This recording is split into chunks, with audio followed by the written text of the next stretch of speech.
Our lives are filled with joy and sorrow, challenge and change, with growing up and growing old, the seasons of life. But through it all, the central question on the minds of most people is, does it end here? Is this the inevitable conclusion to life's journey? Or is there something beyond this life, a spiritual realm, that place the Bible describes as heaven, where we'll continue to live forever?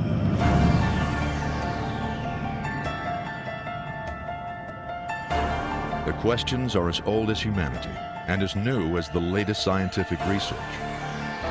What about this place called heaven? A place where pain and suffering no longer exists?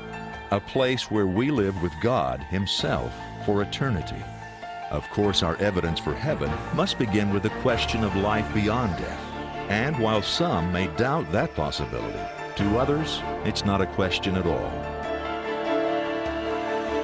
In an automobile accident in 1975, my spirit left my body in the emergency room.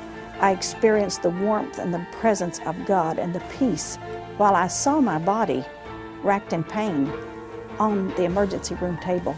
Yes, I believe in the afterlife. I know it exists. I've experienced it. Where did we come from? Why are we here? Where are we going? As Christians, we believe the answers to those questions are found in the Bible, and we accept those answers on faith alone. But what about those who are not willing to begin their journey by faith? Those that are looking for what they consider more substantial evidence. With that in mind, it's not surprising then the level to which modern science has raised the search for heaven. Could it be they're responding to the insatiable need to know more about what life's about and what lies beyond it? Current studies reveal that the vast majority of people the world over profess a belief in life after death and in a place called heaven. Many of us believe in heaven and have at least an idea of what it's like. But for all of us, there are some unanswered questions.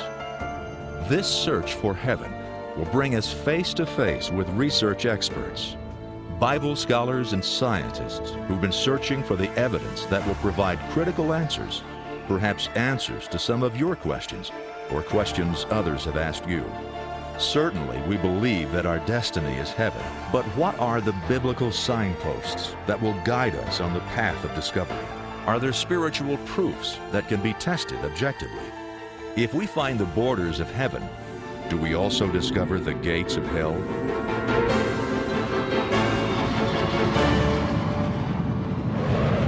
Your host for this special presentation is Jerry Rose, the president of a national cable and television broadcast group and the host of a daily television show.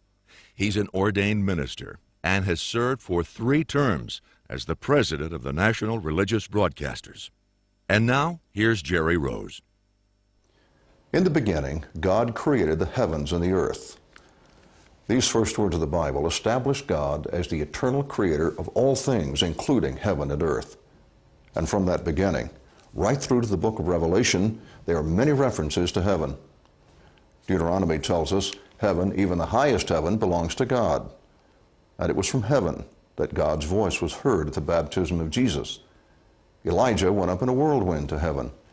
And Isaiah implores us, lift your eyes and look to the heavens. Paul tells us he was caught up to heaven. And the book of Revelation promises there will be a new heaven and a new earth, and the dwelling of God will be with men. These and dozens of other scriptural references give us assurances that heaven is a real place. The book of Hebrews, chapter 8 and 9 teach that heaven is more real than earth itself. And it is important that we understand the realness of heaven and set our eyes on a real place where we are really going to spend eternity. Heaven is a spiritual realm, and its existence requires faith. We're told in the Bible that without faith we cannot please God, because we must come to Him by faith. Could it be that finally, after 6,000 years, evidence is emerging that could prove that heaven exists? Mighty cathedrals with lofty spires and humble village chapels have all been built with the hope of heaven as part of the architect's plan. But from the most humble bricklayer to the most powerful king, this magnificent outpouring has its foundation in faith. Could it be that we're at the very beginning of a whole new era of knowledge and understanding? Is evidence now emerging compelling enough to convince the skeptics, even scientists? With recent advances in medical technique, more and more people are coming back from the edge of death. These medical miracles have given rise to a new phenomenon known as the near-death experience. People who apparently slip from the doctor's grasp but come back to life, so to speak, and bring with them remarkably vivid and unexplainable visions. Visions that appear to be associated with all of the beliefs we normally associate with heaven. Dr. Kenneth Ring, Professor Emeritus of Psychology at the University of Connecticut, has worked with a number of these people. In many near-death experiences, people talk about a feeling of tremendous peace and well-being. They often say that they find themselves out of their physical body and are able to see it as though a spectator to it from an elevated position. Many people describe traveling through a dark space, sometimes talked about like a tunnel, and then they find themselves in the presence of a beautiful radiating light of astonishing beauty, and where a feeling of love and great tenderness comes in. Some of these people also talk about having a life review in which they see virtually everything that's happened in their life, and then they may make a decision to go back to their body, or they may be told that they have to go back, that their work here isn't finished. Those are some of the typical features of a near-death experience. But there are other aspects of the near-death experience that appear to go beyond the memory of the event and actually center on the immediate things going on around them. In many of these instances, the evidence is very compelling. Let's begin with a recent event that took place at the Hartford Hospital. What do you got? Cardiac arrest. Epidemiology? No. And current epinephrine. All right, let's go. Come on. Okay. Pulse. Bladder. Breath on the knees. Start CPR. Ready to birth. Clear.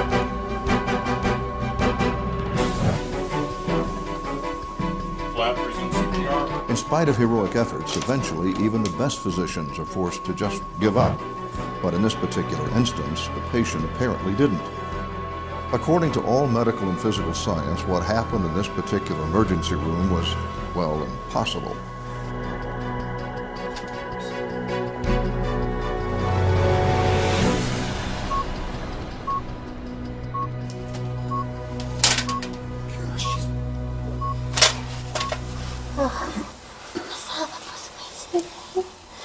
What? I saw the most amazing thing. I left my body. The woman told the doctor she had left her body entirely while those in the room had been working to revive her. She felt herself being pulled up through several floors of the hospital until she found herself on the roof. She was enjoying the view of the skyline when she noticed something red out of the corner of her eye. It was, she said, a shoe. Obviously, everyone was extremely skeptical. After all, hadn't she been completely comatose? But when Dr. Raymond Moody, author of Life After Life, heard about it, he was more inclined to accept the woman's story. Dr. Moody has researched hundreds of these kinds of events. The near-death experience is a powerful statement of the reality of the afterlife. As resuscitation techniques improve, more and more people are having profoundly meaningful experiences when they return from the verge of death. They tell us that they find themselves out of their bodies and yet still functioning and alive. As a medical doctor, I began my clinical investigations of these experiences somewhat dubious, and then quickly realized that we can only ignore the evidence for so long. Inevitably, one of those present insisted on proving the woman's story. It seemed simple enough, just have someone go to the roof and check. Eventually, the reality of what's happening begins to set in, and you become aware that the only way of accounting for the decisive commonalities in these experiences is to assume their validity.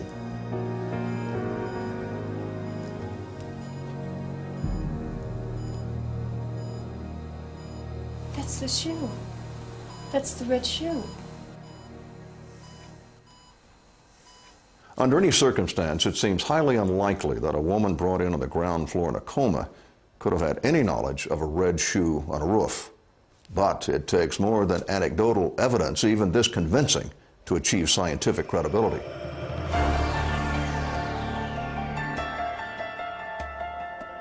What was needed was some scientific way to demonstrate that the body and the spirit can exist separately.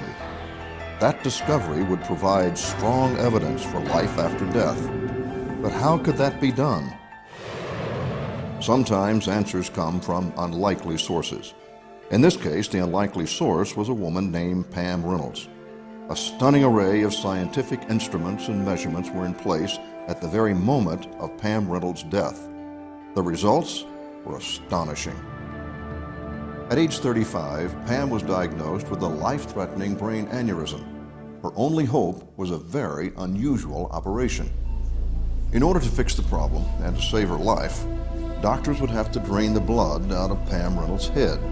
What's more, her body temperature would be lowered to 60 degrees.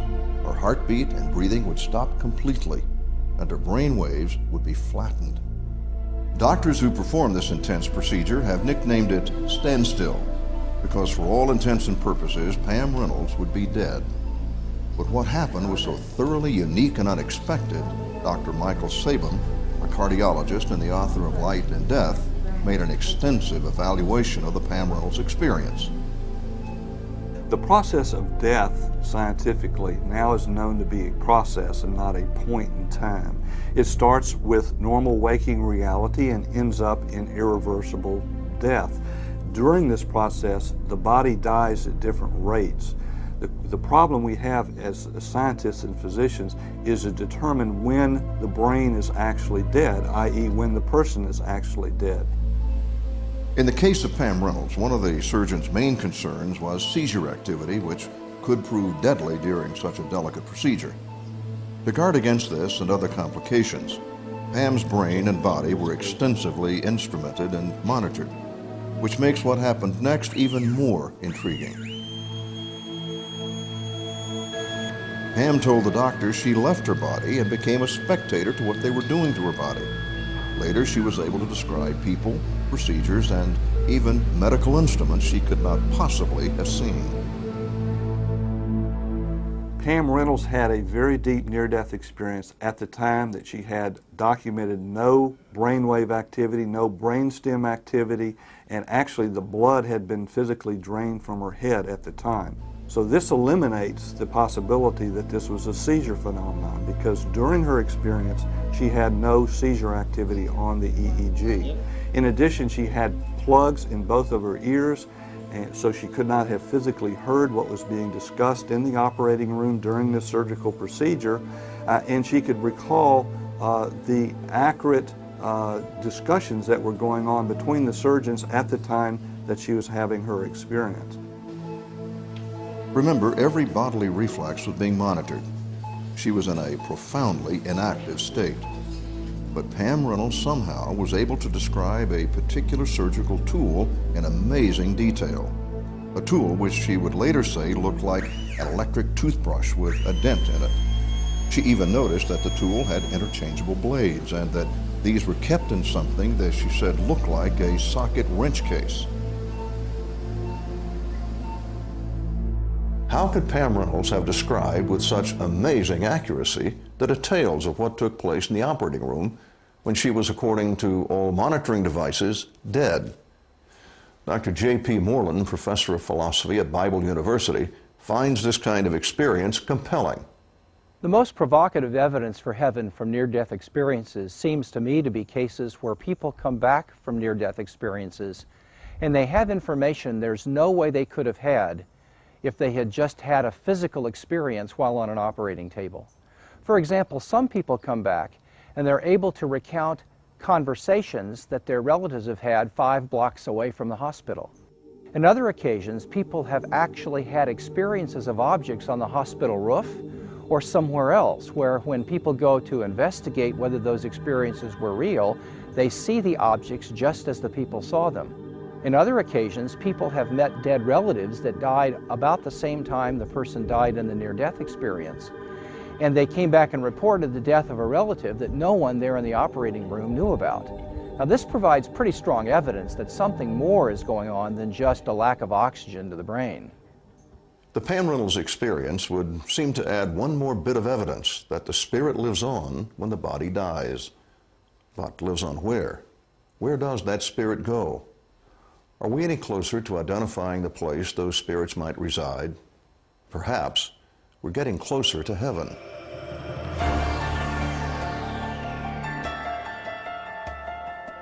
What is it that keeps hundreds of millions of people the world over fascinated by something they've never seen? Are there those who have seen heaven and actually left a record of their experience?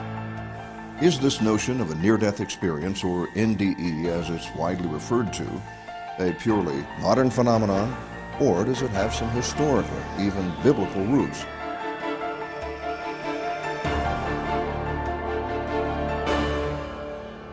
The concept of God in heaven who is active in the affairs of humankind has been an important part of biblical teaching for thousands of years and powerfully portrayed in painting, literature, and song for centuries.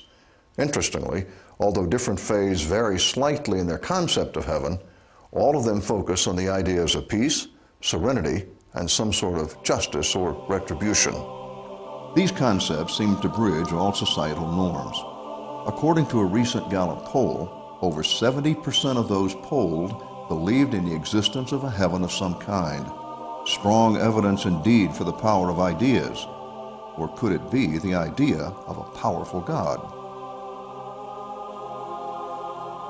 Christianity, for example, has for centuries proclaimed that Jesus Christ died on the cross, was buried, and yet emerged from the tomb alive. This, according to the Christian view, is a matter of historical fact. The Christian viewpoint of heaven is ultimately communicated through Jesus Christ.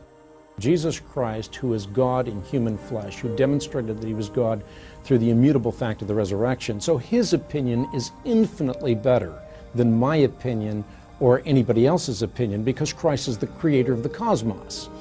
Christ said he was the way, the truth, and the life, that only through a relationship with him could we be united with him for all eternity. So only those who put their trust in Jesus Christ ultimately are going to spend an eternity with him. Many people create their own ideas of the afterlife because they do not wish to accept the biblical account of heaven, because to do so necessitates a belief in hell, and it's easier to create something that is wonderful than something that is possibly degrading or eternally separated from God in heaven.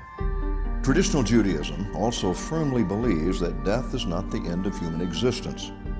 But because Judaism is primarily focused on the here and now rather than the afterlife, it leaves a great deal of room for personal opinion. It is possible for an Orthodox Jew to believe that the souls of the righteous go to a place similar to the Christian heaven, or that they simply wait until the coming of the Messiah, when they will be resurrected. And of course, there are those whose belief system excludes any possibility of life beyond the grave. The skeptic finds no comfort in either the nature of the evidence nor the amount of it. All of the commonly reported manifestations of these so-called near-death experiences can be explained in either psychological terms or in terms of drug-induced or oxygen deprivation-induced hallucinations, if you will.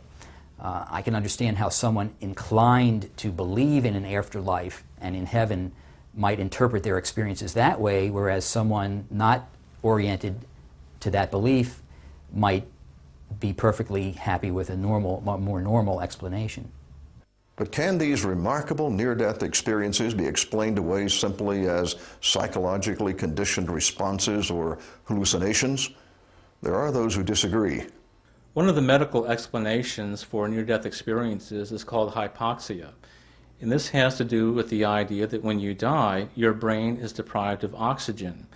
And that explains some of the feelings that you have, such as going through a dark tunnel and then seeing a bright light. However, one thing that doesn't explain is the fact that people who go through a near-death experience can typically recount with great detail what the nurse and what the doctor said, as well as the very specific procedures that they went through in trying to save your life. So however you look at it, hypoxia and other medical explanations can't account for that one fact. In my research, I have found there to be no evidence that near-death phenomena are caused by either drug-induced hallucinations or psychological manifestations. Having a doctorate in both philosophy and medicine, I think I'm a lot more attuned to some of the profound questions that these near-death experiences raise for human consciousness. And in short, I think it's oversimplistic to say that these near-death experiences can be accounted for simply as drugs or as anoxia of the brain or by psychological factors. Once again, the skeptics find themselves at odds with the experts. But if hypoxia and drug-induced hallucinations are the problem, then there's a lot of it going on. A Gallup poll reports that 8 million Americans, approximately 5% of the adult population, have had a near-death experience. And that's just in today's world. Apparently, this out-of-body event has been going on for a long, long time. Plato wrote of it in his dialogues. We believe, do we not, that death is the separation of the soul from the body, and that the state of being dead is the state in which the body is separated from the soul, and the soul exists alone by itself. Plato frames the question as a foregone conclusion, and the Bible, written and compiled over hundreds of years, contains many stories that suggest some people have had access to the world beyond. For example, in Acts 7:55 through 56, Stephen has a pre-death vision. Surrounded by his enemies, Stephen cries out, "I see heaven open, and the Son of Man standing at the right hand of God." And in 2 Corinthians 12, Paul describes what many think was his own near-death experience. "And I know that this man, whether in the body or apart from the body, I do not know, was caught up to paradise. He heard inexpressible things, things that man is not permitted to tell." Could, in this instance, Paul have been telling us that he was actually there, in paradise? And what other evidence is there for such a place? The greatest evidence of heaven to me is the Word of God. Jesus promised a heaven to us when he said, "In my Father's house are many mansions. If it were not so, I would have told you. I go to prepare a place for you, and if I go and prepare a place for you, I will come again and receive you to myself, that where I am, there you may be also."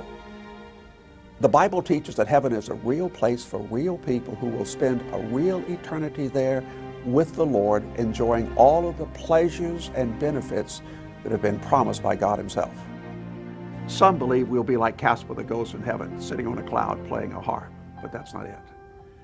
A Bible scholar, H.A. Ironside, said, "Life in heaven will not be that unlike life here on earth," close quote. And by that he meant, we will live on an earth that will have dirt and grass and trees and other people. We'll interact with them, but most importantly, we will have eternal life. We'll live forever. Because these examples are taken from the Bible, they're accepted by believers as proof. But to skeptics, they're merely another example of anecdotal evidence. Outside of religion, there is no scientific evidence whatsoever of an afterlife or a place where any of us go other than in the ground 6 feet under pushing up daisies. That's the cold hard evidence. It's unfortunate, but if we want to think of ourselves as living beyond, we have to do so through our work or through our children, but not through actual immortality. In spite of the skeptics, researchers continuing to build a growing body of impressive evidence are far from being discouraged. While the search for heaven undoubtedly brings us face to face with the unknown and often the unexplainable, there are modern events that continue to provide us with strong evidence of the existence of heaven.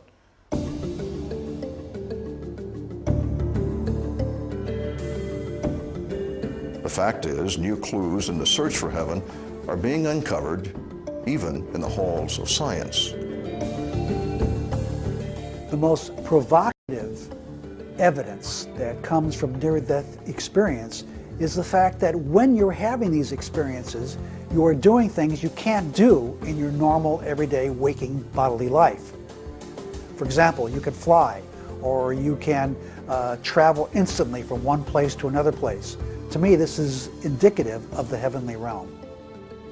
The major problem with the medical professions, and in fact science in general today, is that they refute completely anything that is outside of the materialist realm. Is there any way to reconcile these scientific and anecdotal evidence? In order for a concept to be judged scientific, certain scientific rules must be applied. For example, for a theory to be regarded scientifically credible, it must rest on a firm foundation of knowledge derived from facts and principles determined through scientific disciplines and protocols. The question then is, does the anecdotal evidence of NDEs established by medical experts lend itself to scientific scrutiny? Dr. Moody's large body of work suggests that indeed it does. I began my research by talking with about 150 people who had been to the brink of death and had experiences. I was able to identify 15 common elements that occur in these experiences, regardless of the sex, age, or medical condition of the patient. First of all, when a person reaches the point of greatest physical distress, they often hear themselves pronounced dead by the attending physician. They hear an uncomfortable noise and feel themselves moving very rapidly through some sort of aperture, like a tunnel.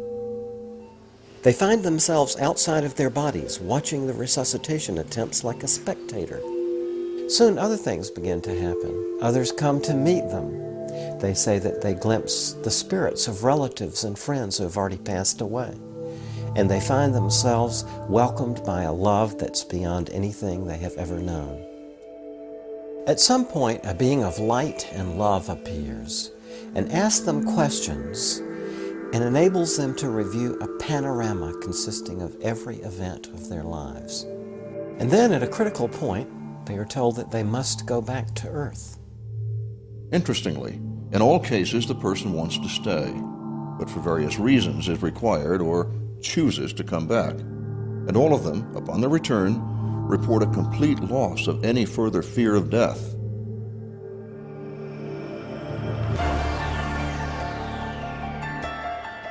Could it be that all of these near-death experiences are actually describing heaven? And if they are, does proof of the existence of heaven also prove the existence of its dark alternative, a place called hell? Perhaps there's something to be gained from an examination of the life of the person caught up in this experience. What kind of lasting and significant changes take place in a person's life after such a traumatic event? Or does it just disappear into the forgotten shadows of memory? It's not something most people like to think about, much less talk about. But the existence of heaven, based on the readings of almost any Judeo-Christian writing, virtually guarantees the existence of its opposite domain, the fearful underworld, Hades, the kingdom of the devil, commonly known as hell. Biblically, there's going to be the physical resurrection of all people, some to eternal life, and some to eternal separation from God, His goodness, and His glory. And it is because that is what they choose. In the Christian belief, we believe in heaven and hell, because without a hell, there would be no choice. God is neither a cosmic rapist who forces His love on people, nor a cosmic puppeteer who forces people to love Him. Rather, God, the very personification of love, grants us choice. So people who have lived a whole lifetime voluntarily distancing themselves from God are not in the end going to be involuntarily dragged into His presence for all eternity. If they were, heaven would not be heaven. Heaven, in fact, would be hell. The discovery of heaven, then, is certain to confirm the existence of the place Jesus describes in Luke chapter 16. Jesus tells the story of a rich man who died and is sent to hell. He looks up from hell where he is in torment, and he sees Abraham far away. He begs Abraham to have pity on him because he pleads, "I am in agony in this fire." We have heard of NDEs that relate to heaven, but are there those from the dark side? As a matter of fact, there are. Howard Storm had always considered himself to be a free thinker. He was also an avowed atheist. To him, belief in God was absurd. But a trip to Paris in 1985 changed all that.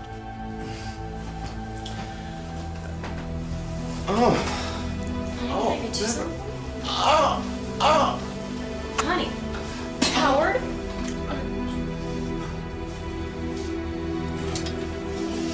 Storm was diagnosed with a perforation in his small intestines. In a Paris hospital, Howard's condition weakened until, believing he was near death, he said goodbye to his wife and shortly after slipped into unconsciousness.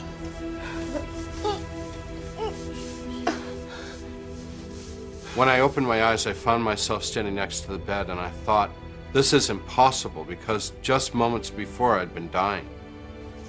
Then I saw Beverly, my wife, sitting in the chair opposite me on the other side of the bed, and I tried to talk to her, but she acted like she couldn't see me or hear me. Beverly. No one could see me or hear me. And then I heard voices calling me from outside the room. These people outside the room were saying, hurry up, come with us. We've been waiting for you a long time. You've got to go now. And I thought they'd come to help me. I kept asking them who they were, but they just insisted that they had come for me, they had been waiting for me, and it was time to go with them. So I thought they were to take me to my operation, and I went with them. We've been waiting. Howard, come with us. We've been waiting. They started to push and pull at me, yelling and screaming at me, and I fought back as hard as I could. There were dozens of them, maybe hundreds, thousands. There's no way to tell in that darkness, swarming all over me. The more I fought, the more vicious they became. To my horror, I realized that they were tearing me apart, consuming me. All of them were laughing and taunting me, and the more they hurt me, the better they liked it. As I lay there on the ground in a fetal position, trying to protect myself from their kicks and their taunting, I heard a voice say, pray to God, and I thought, I don't believe in God. How can I pray? And a second time it said, pray to God, and a third time. And it came out all mixed up with the 23rd Psalm and the Pledge of Allegiance and the Lord's Prayer, just little bits of them that I could remember. But the people around me hated any mention of God, and they were screaming at me. And in my desperation, I yelled out into the darkness, Jesus, please save me. And with that, a tiny light appeared in the darkness and became very bright. It was the most brilliant, beautiful light that lifted me up and filled me with ecstasy. And I knew absolutely that this was the Jesus that I'd believed in as a child. He took me out of that horrible place that I now know was hell, and we began to approach heaven. With Jesus and the angels that he called over to us, we went over my life from its beginning to the end, and I was so ashamed of the things that I had done in my life. But the important thing is I knew that God loved me, and Jesus and the angels loved me, in spite of the things that I had done. And eventually they told me that I had to come back into this world, which was almost unbearable to me to be separated from them. But I knew that through their love for me and my love for them, that I would never be separated from God or the heavenly beings or Jesus again. Incredible as his experience sounds, Howard Storm remains convinced it was real. In fact, that experience brought about a radical change in Howard's life and transformed him from an unbelieving atheist to a committed believer. He credits that single event for causing a complete turnaround in his life. I think the most important thing about near-death experiences is the way people's lives are changed. It has been studied by scientists that people who've had near-death experiences lose their fear of death. But more importantly, people who have had near-death experiences know that there is a governing love that rules the universe, and they want to be a part of it. And their lives are changed for the better to be a part of that love. Based on Storm's experience, heaven's counterpart, hell, is equally real. But what of those whose experience is not as chilling as Howard Storm's? It's understandable that such a dramatic encounter with hell might change a person's life, but what happens to those who experience something entirely different? In one of the more famous near-death experiences, Danny and Brinkley also endured a life-altering encounter. Danny tells of his experience in complete detail in his book, Saved by the Light. But the basic facts are these. Danny was talking to a friend on the phone in the bedroom of his home in Aiken, South Carolina. Look, I gotta go. No, I just don't like thunderstorms. Danny had never been comfortable during thunderstorms, and he was anxious to get off the phone and get away from anything electric.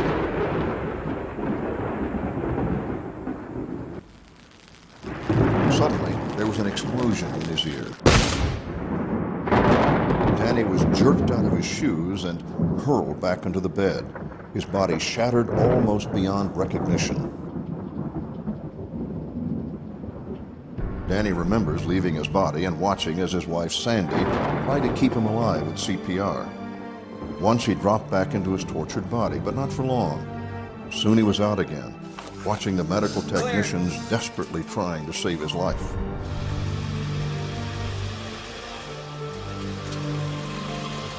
As the ambulance began to pull away, Danny saw a number of amazing things. But let's have Danny describe the experience in his own words. There was a sound of chimes as the tunnel spiraled toward me and then around me. Then all of a sudden there was no Sandy crying. There were no paramedics working on me. There was no ambulance radio chatter. There was just me and the tunnel. I looked ahead into the darkness. There was a light up there. I began to move toward it quickly as possible. I was moving without legs at a high rate of speed. Ahead the light became brighter and brighter until it overtook the darkness and it left me standing in a paradise of brilliant light. It was the brightest light I'd ever seen, but it was soothing to my eyes. I looked to my right and could see a silver form appearing like a silhouette through a mist. As it approached, I began to feel a deep sense of love that encompassed all the meanings of that word. It was as though I was seeing a lover, a mother, a best friend, in multiples 1,000-fold. This being engulfed me, and as it did, I began to experience my whole life, feeling and seeing everything that had ever happened to me.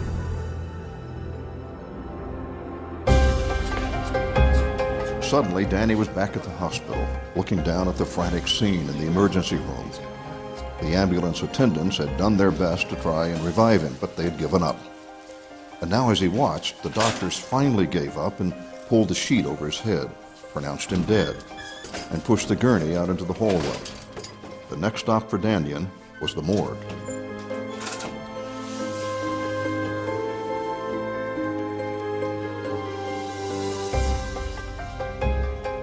Then, perhaps the most frightening part of the whole experience.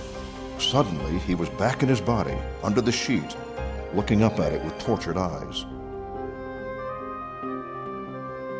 Danny couldn't move or even make a noise, and the orderlies were coming to take him to the morgue. What's more, now that he was back in his body, it seemed like even his thoughts caused him pain.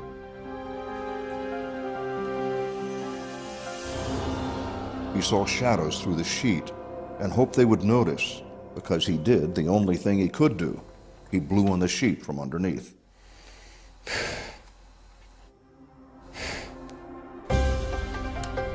Hey, come here, he's alive. Look. Hey! The body Danny came back to was horribly damaged. It would be months before he could move his arms or stand, let alone walk. But the experience would bring about a profound change in his life. One of the most provocative points about the near-death experience is it begins to open up an understanding that there is a life after death.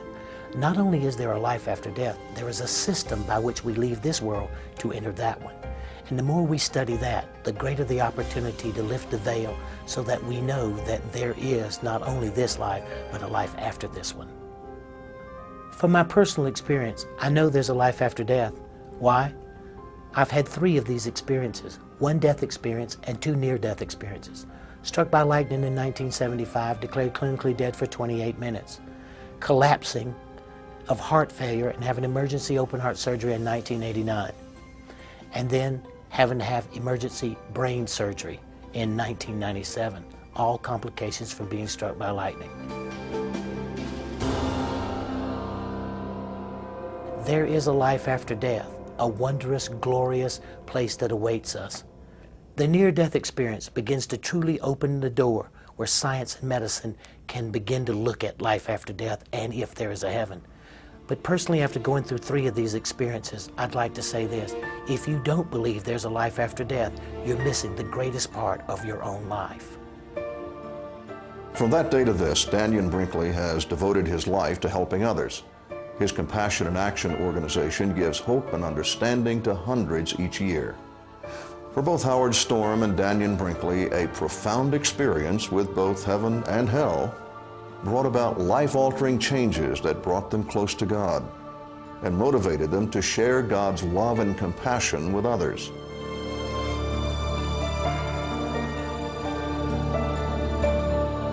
There are other NDEs that leave the person in a profound state of euphoria, even in the face of tragedy. I've had a very personal experience. And the accident in 1975, an automobile accident, when my spirit left my body in the emergency room. It was a very real thing. I saw the doctors, I saw my body, and yet I was enjoying a tremendous peace while I watched my body there in pain. And it was just a glorious experience. It was just as real as physical life, but there was a spiritual atmosphere to the whole thing. So I do believe in life after death. I know it exists. I have experienced it. All of these people appear to have discovered something beyond the experience of the rest of us. But will the rest of us have to die to find out? Or perhaps is there something to be gained about heaven from their depth of knowledge? Someone once said, the wise learn from experience. The wisest learn from the experience of others. When my spirit left my body, during the time that I was experiencing this wonderful peace, I became concerned about my friends, being worried. And when I thought about them at church, it was like my spirit was transported there. I saw my friend who was the guest speaker that morning, saw him go to the piano, saw him read his scripture text, even saw the Bible. And then later that evening, my sister was in the room with me after I was in a private room. And she was telling me about what comfort they had at the service at the church that morning. And it was annoying me because I wasn't feeling well and I wanted her to quit talking. So I told her, I said, yes, I know all about it. And I finished her sentences and told her what had happened at church. And she knew that my body was in an emergency room at the time this was taking place, but my spirit was in church. A few days later, my friend who had been the guest minister that morning had heard about the experience, and he came to see me because he had heard that I had seen him in the pulpit. And I told him, I said, Cleveland, I saw the page from which you read, and I described it, that his text was had been marked with red markers. And so he brought his Bible over and opened it up, and it was exactly as I had described it, as though I had been looking over his shoulder when he read the text to the congregation that morning.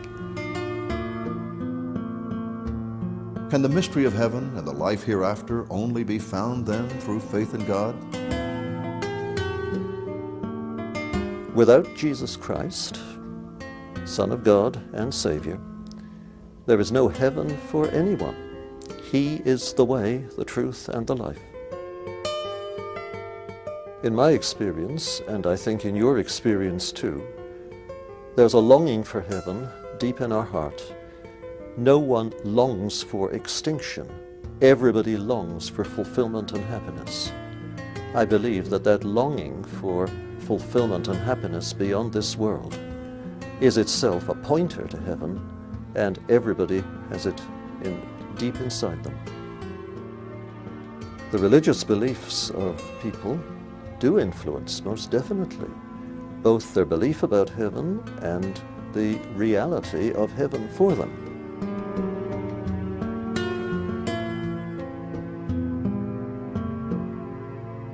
For the believer, the acceptance of heaven is a matter of faith. Scientific proof, then, while gratifying, is not necessary to sustain that faith. But as the evidence for heaven gains scientific momentum, it is certain to find its way into a larger arena of public discourse. The medical community is beginning to build a scientific case with these remarkable case studies, but what other promising scientific research is going on? In science's search for heaven, there's the possibility of an answer to the whole question of creation, not just the end of life, but the beginning as well. Is it possible to determine the validity of the anecdotal evidence? What does the world of physics, mathematics, and astronomy have to say about the possibility of life after death? The evidence uncovered so far suggests not only an increasing level of awareness of the spiritual being in all of us, but a growing sense of the importance of that part of us. Due largely to the ability of modern medicine to rescue people from death, an increasing number of people are bearing witness of life beyond the grave. As our search continues, a number of highly qualified researchers are trying to discover ways to demonstrate that these experiences are fact, not fantasy. Some areas of psychological study, for example, still suggest it is our cultural conditioning that actually determines what we think about death and heaven. According to this line of reasoning, we interpret our experiences based on what we have been taught or our worldview. Could it be as simple as that?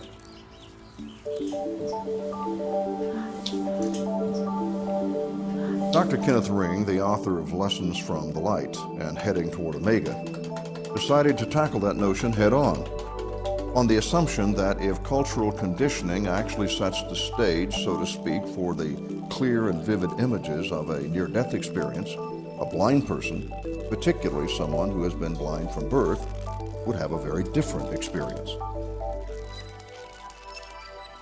I recently did a study in which I interviewed 31 persons who were blind about their near-death experiences, including a number who were blind from birth. 80% of these blind persons report being able to see things of this world during their near-death encounters.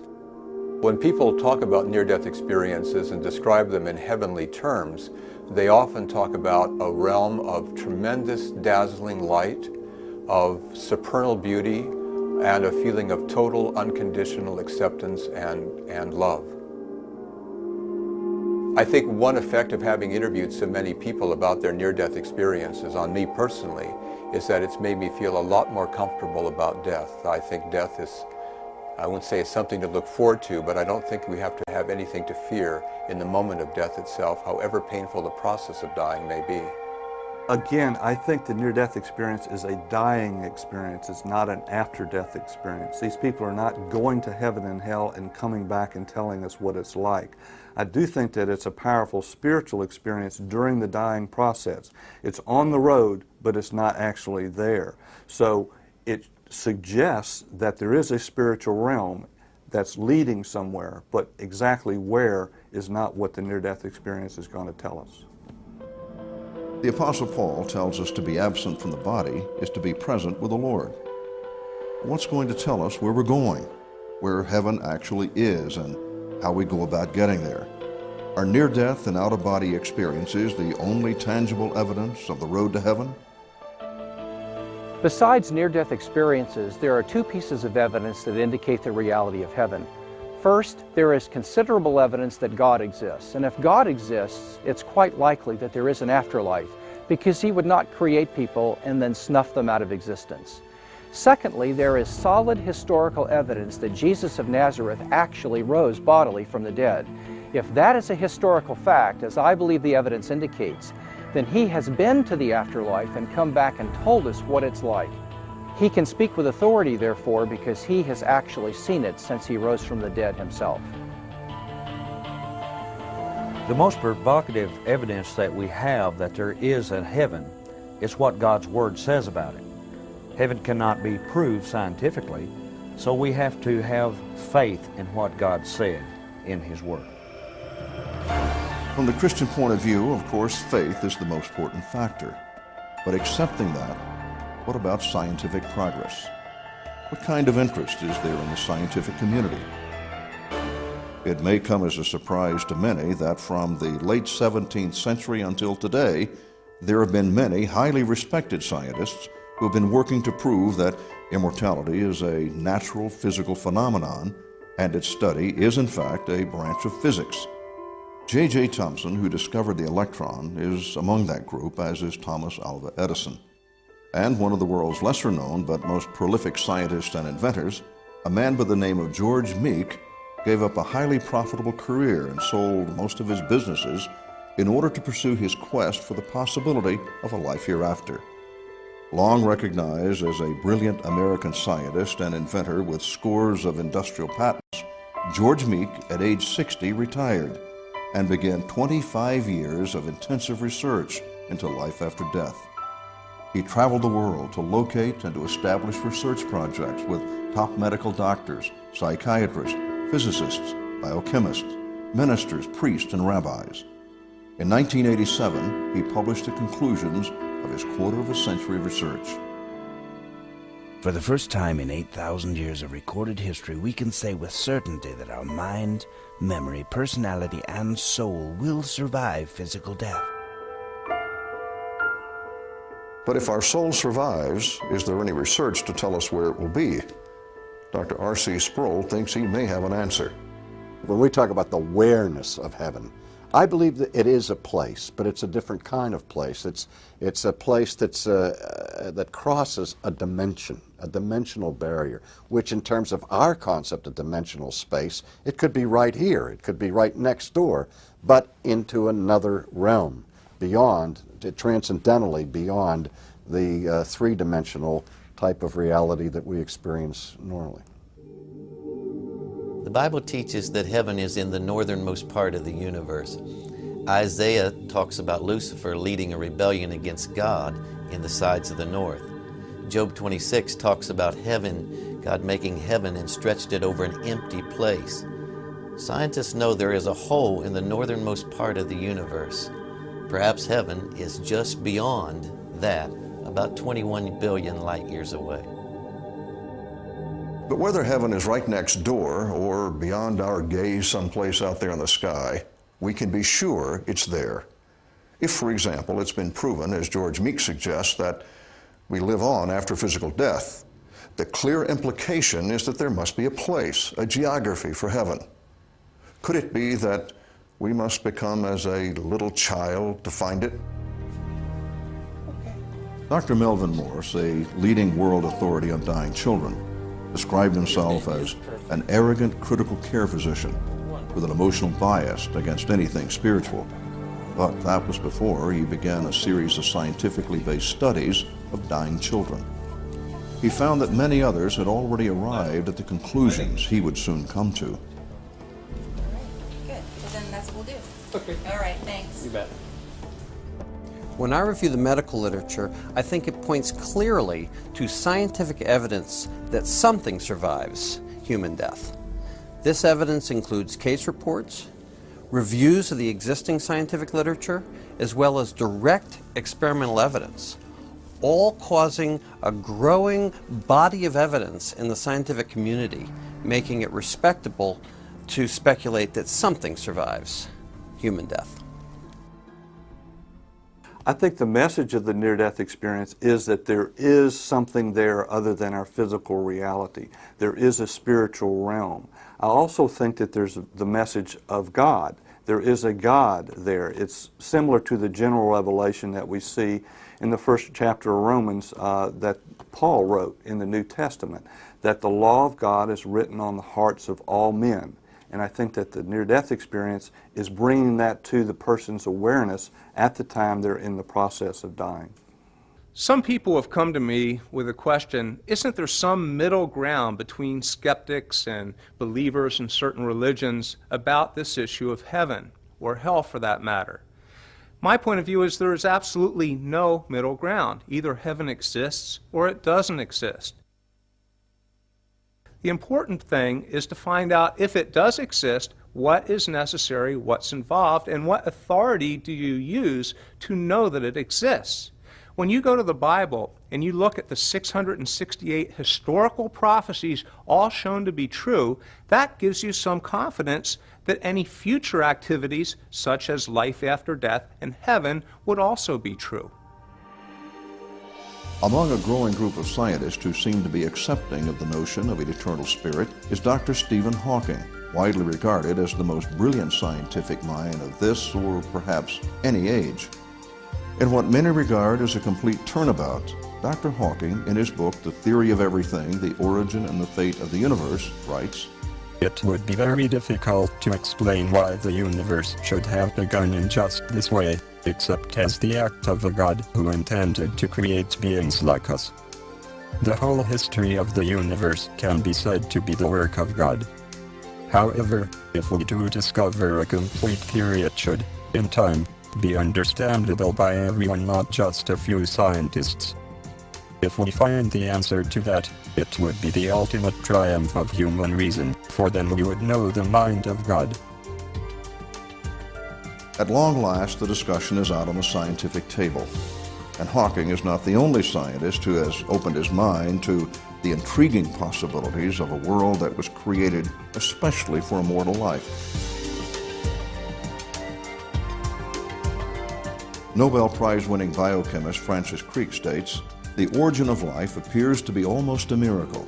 So many are the conditions that would have to be satisfied to get it going." The internationally renowned physicist Paul Davies concedes that it is in the fundamental constants of nature that we find the most surprising evidence for a grand design. Another Nobel Prize winner in the field of physiology and medicine, John C. Eccles, asserts that in some mysterious way, God is the creator of all living forms, and particularly in human persons, each with conscious selfhood of an immortal soul. And astronomer Owen Gingerich states flatly that, "Just as I believe the book of Scripture illuminates the path to God, so I believe the book of nature, with its astonishing details, a blade of grass, or the resonant levels of the carbon atom, also suggest a God of purpose, a God of design." With God now in the picture as the author of that grand design, the discussion suddenly branches out into other scientific areas. Is there anything that can bring the assurance of religion and the pragmatism of science together? Well, perhaps there is. In his new book, Dr. T. Lee Bauman suggests the unifying concept may be light.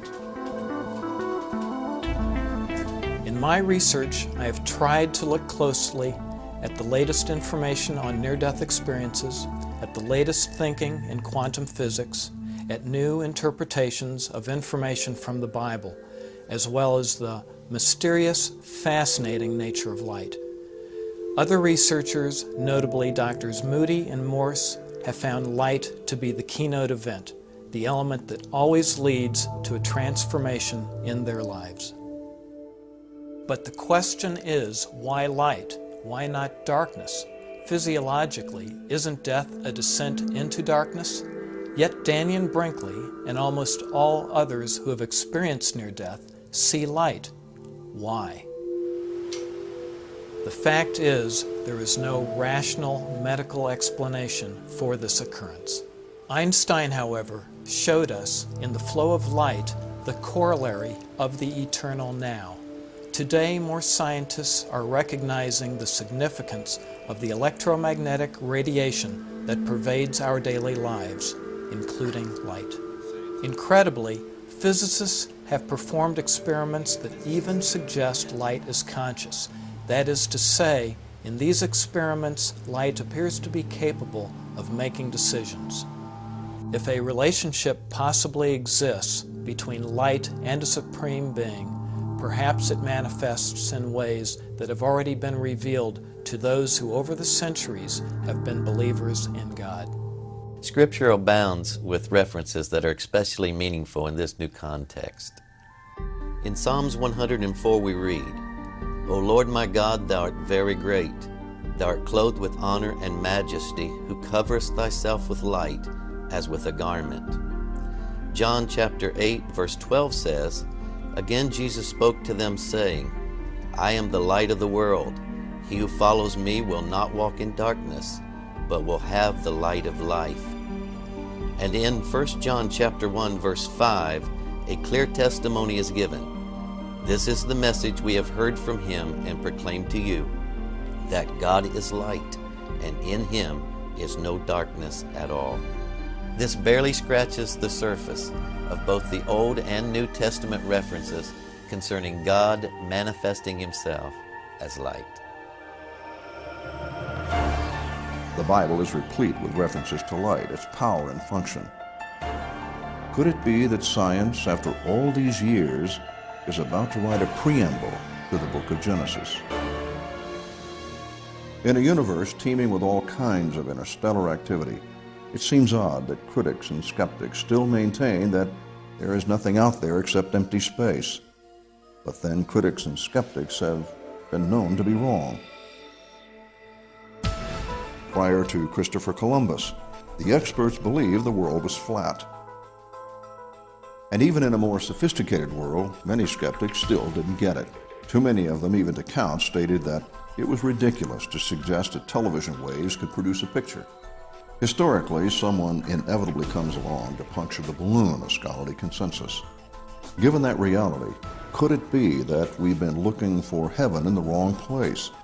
Is it possible that answers about heaven can be found in a physics class? Which brings us to a point in our investigation few people ever get to, simply because the language of physics is often difficult to understand. But according to Dr. Morse, there are physicists who are attempting to bring the discussion down to a more understandable level. In England today, a group of scientists, mathematicians, and university professors are working with subatomic particles and mathematical calculations, which they believe could confirm that so-called deceased entities, although composed of different atomic components, exist in and share the same space with this material world. Perhaps the most important question is, can these scientists, through physics, confirm the existence of the individual soul? I believe there is proof that the soul exists. I think quantum physics itself indicates the existence of another realm, a realm that we might say is the realm of the soul. And it indicates that consciousness itself is something outside of just the mere body. Well, that certainly is an interesting concept, and it may challenge some of our traditional thinking. But the important question is, does it square with biblical truth? How does the Bible correlate with the new physics? Can it be reconciled with a scientific view? Interestingly, Dr. Sheets thinks it can. Particle physics tells us that there are possibly 11 different dimensions. When Jesus appeared to his disciples, in Luke chapter 24, he appeared to them in a closed-up room, and yet he had flesh and he had bone. He could eat and drink. How did he do that? Well, we are told that that would occur in the 6th dimension. So evidently, in a glorified body, dimensions are increased. There's a release from our dimensions now of length, breadth, and height, and dimensions are multiplied. And we are told that Jesus appearing to his disciples in a closed-up room would happen in the 6th dimension. From the 6th dimension, you could eat an orange from the inside out. It seems that the Bible and science, much to the consternation of some skeptics, do confirm each other. Heaven could be just a step across the threshold into a whole new realm. Heaven is a place where relationships are restored. Relationship with God and relationship with friends or family that have already gone on. Heaven is also a place where destiny is fulfilled. Our time on earth is short, but our time in heaven is forever. So destiny is started here, destiny is fulfilled when we get to heaven. Could it be that God provides these scientific insights and near-death experiences to demonstrate that He's real, that heaven is real, and that through knowledge and experience, our faith can be strengthened? Many people with near-death experiences do tell us that they feel that God gave them this experience for a specific purpose, usually something that was going on in their lives. And some have also expressed the opinion that perhaps these things are divulged to human beings because God wants to certify for us or affirm that there's a life after death. But the Bible describes heaven as a place of incomprehensible splendor, a place He has prepared for those who have believed on His Son. Can it be, as some have suggested, that it's all just a matter of cultural conditioning, an attempt to prove what's already believed? While the anecdotal evidence for a literal heaven continues to mount, Dr. Melvin Morse has taken his research to those least likely to be subject to cultural conditioning, children. One of my earliest encounters with this phenomena was when I met a little girl named Katie.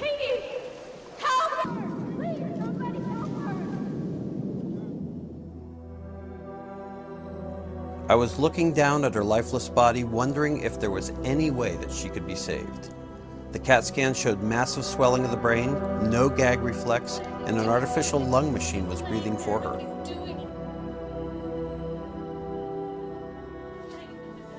Then the family came in the room and asked if they could pray for her. I thought that they didn't understand that she was certain to die. They held hands around her bed and they began to pray. 3 days later, Katie made a full recovery. God, we don't know what to do here. So not long after her remarkable recovery, she came to see me for a follow-up examination. She clearly remembered me resuscitating her. In fact, I was amazed at what she could remember. Katie stunned the doctor by identifying not only him, but a physician that had been working with him as well. She even knew which one of them came into the room first. I remember very clearly that throughout her resuscitation, her eyes were closed. In fact, she was profoundly comatose the entire time that we were working on her. And I thought to myself, what is going on here? His curiosity fully piqued, Dr. Morse asked her what she remembered about being in the swimming pool. Her answer gave him another shock.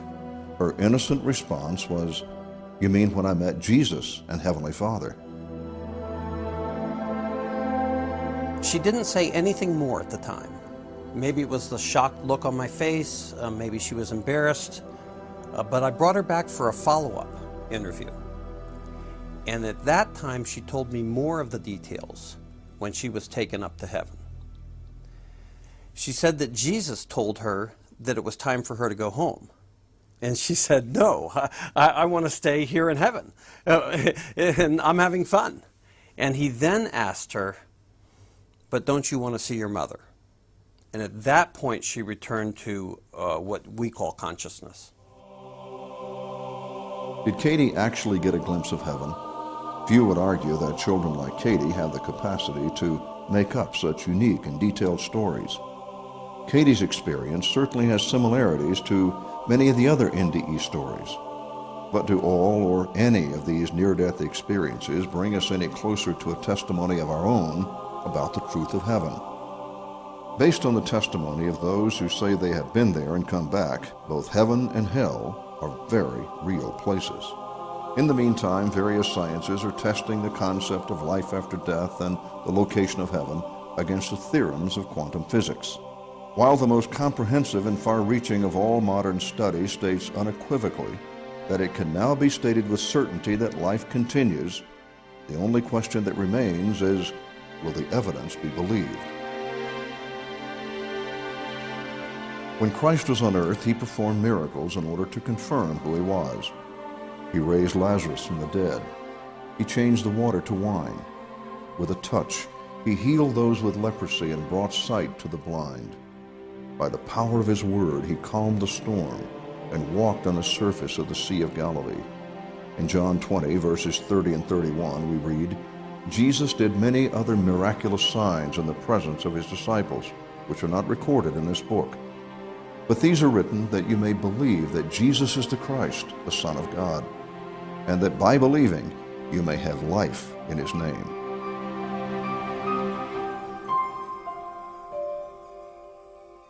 I trust you enjoyed our special look at the evidence for heaven. Perhaps it's strengthened your faith and even given you a greater understanding of heaven that will help you better share its reality with others. I think we would agree that heaven is not just a fantasy sprung from a fanciful imagination. Heaven is real. As one of our experts testified, perhaps more real than where we now stand. If heaven is real, then it's true that its dark alternative must also be real. Then perhaps the most important question of all is the question of your eternal destiny and where you'll spend it. And the amazing fact is, it's your choice.